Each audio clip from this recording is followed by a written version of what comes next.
Hi guys, so ngayon ang gagawin naman natin is mga acrylic trophy.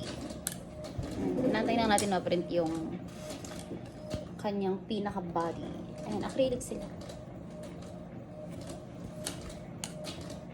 Tagal ma-print. Kasha?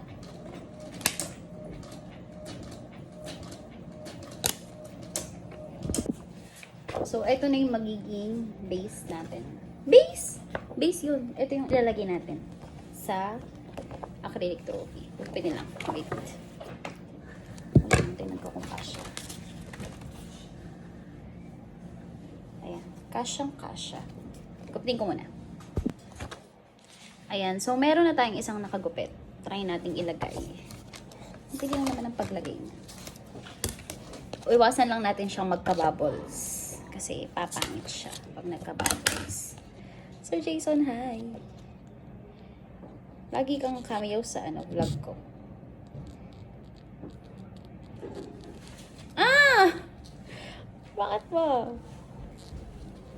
Ayun. Nakuha na natin siya. Hindi siya masyadong kita sa camera, pero tingnan na lang natin yung finish.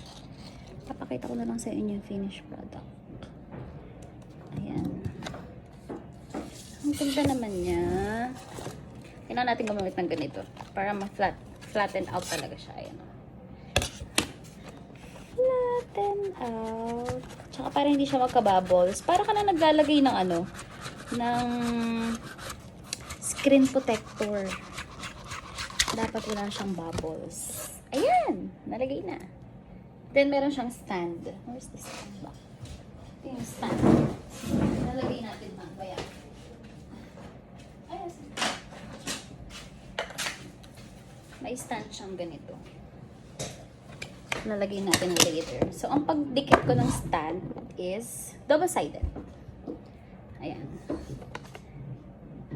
Meron na tayong second runner-up mask done. Sino kaya makakakuha nito? So, thank you. Goodbye. Thank you, mga madam.